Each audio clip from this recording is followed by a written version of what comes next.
दोस्तों, डर एक ऐसा एहसास है जो हम सभी अच्छे या फिर बुरे समय में महसूस करते हैं। यह एक आवाज है जो हमें अंधकार से दूर खींचकर अपने आप की ओर खींचती है। यह हमें सकारात्मक क्रियाओं की ओर प्रोत्साहित करती है।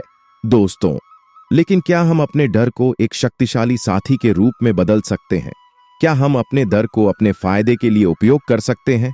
दोस्तों, इन सभी प्रश्नों के उत्तर को हम गौतम बुद्ध की इन कहानियों के माध्यम से जानते हैं। दोस्तों, कहानी का आरंभ होता है एक छोटे से गांव से। इस गांव में एक बौद्ध भिक्षु रहते थे।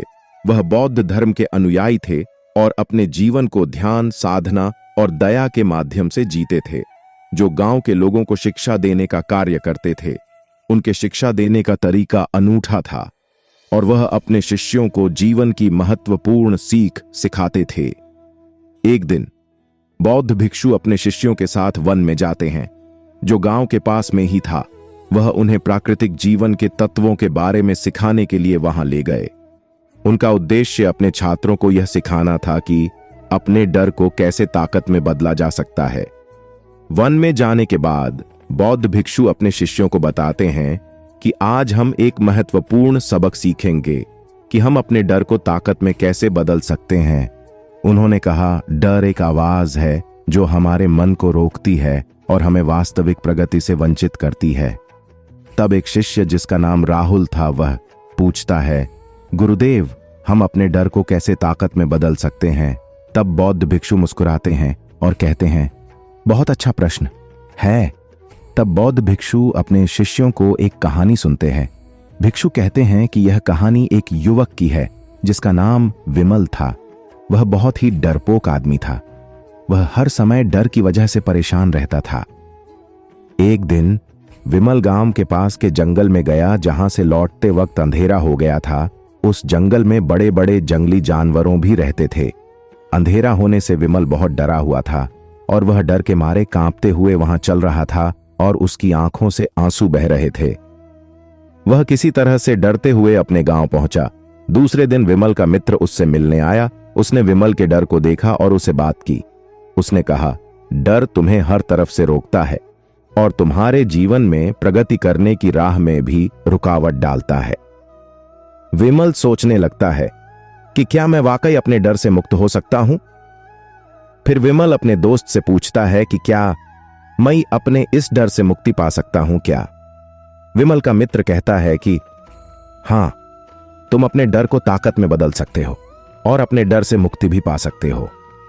फिर विमल का दोस्त कहता है कि तुम्हें कल सुबह जंगल में पूरा एक दिन बिताना होगा, बिना किसी वस्त्रों और भोजन के। तुम्हें अपने आप पर और अपने डर पर विश्वास करना होगा। विमल पहले तो डर से घबराता है, लेकिन फिर उसे मित्र के शब्द याद आते हैं। वह सोचता है, मैं इस चुनौती को स्वीकार करूंगा और डर से मुक्त होने का प्रयास करूंगा। अगली सुबह विमल जंगल में बिना किसी वस्त्रों और भोजन के जाता है। उसके मन में डर होता है, लेकिन वह अपने आप पर और अपने डर पर विश्वास करता है। जंगल में विमल कई बड़े और डरावने जानवरों को देखता है, लेकिन वह डरने का साहस नहीं हारता। वह जानवरों के साथ शांति से पूरा दिन बिताता है। धीरे धीरे करके कुछ ही दिनों के बाद विमल का डर उससे दूर हो जाता है। वह जंगल में बिना किसी डर के जाने के लिए तैयार हो जाता है और अपने जीवन को नई ऊंचाइयों तक पहुंचाता है। कहानी खत्म होने के बाद बौद्ध अपने शिष्य राहुल से पूछते हैं कि इस कहानी से हमें क्या सीखने को मिलता है।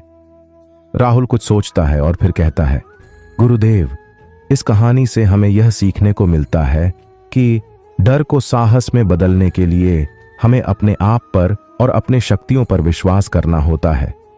विमल ने अपने डर का सामना किया और उसे पार किया। हमें भी अपने डर के साथ सामना करना और उसे पार करना होगा। बौद्ध भिक्षु मुस्कुराते हुए कहते हैं, बिल्कुल सही कहा राहुल। डर को साहस में बदलने के लिए हमें खुद पर और अपनी आत्मा पर विश्वास करना होता है। जब हम अपने डर के साथ सामना करते हैं तो हम अपनी असली क्षमताओं को खोजते हैं और अपने आप को इस काबिल बनाते हैं। फिर बौद्ध भिक्षु कहते हैं कि चलो, अब मैं तुम लोगों को दूसरी कहानी सुनता हूं। बौद्ध भिक्षु अपनी अगली कहानी की ओर बढ़ते हैं। यह कहानी एक बौद्ध साधु की है जिनका नाम धर्मपाल था। धर्मपाल अपने आश्रम में ध्यान और तपस्या करते थे और अपने आश्रम के आसपास के गांवों में धर्म की शिक्षा देते थे। धर्मपाल का आश्रम एक घने जंगल के किनारे था। एक दिन धर्मपाल के आश्रम में एक युवक आया जिसका नाम सुमित था। सुमित बहुत ही डरपोक था और उसकी आंखों भी हमेशा डर दिखाई देता रहता था।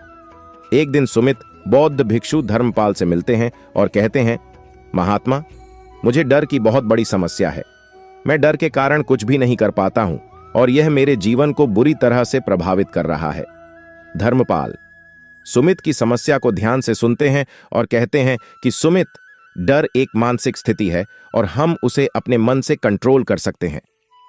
धर्मपाल सुमित को ध्यान और प्राणायाम का अभ्यास करने की सलाह देते हैं और वह कहते हैं, सुमित, डर को नियंत्रित करने के लिए हमें अपने मन को शांत और स्थिर रखना होता है।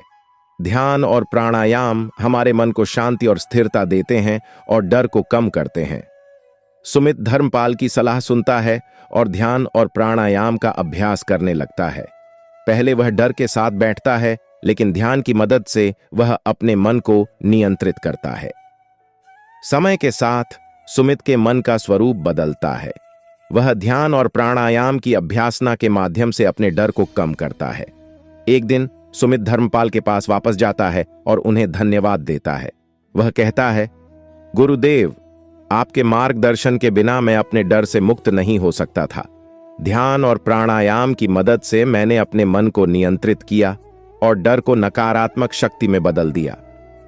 बौद्ध भिक्षु खुश होते हैं और कहते हैं, सुमित, डर को नकारात्मक शक्ति में बदलना हमारी आंतरिक शक्तियों का प्रकटीकरण होता है। हम सब में यह शक्ति होती है, लेकिन हमें उसे पहचानने और उपयोग करने की आवश्यकता होती है। उन्होंने कहा कि डर को नकारात्मक शक्ति में बदलना संभव है। ध्यान और प्राणायाम की अभ्यासना के माध्यम से हम अपने मन को शांति और स्थिरता दे सकते हैं और अपने डर को कम कर सकते हैं।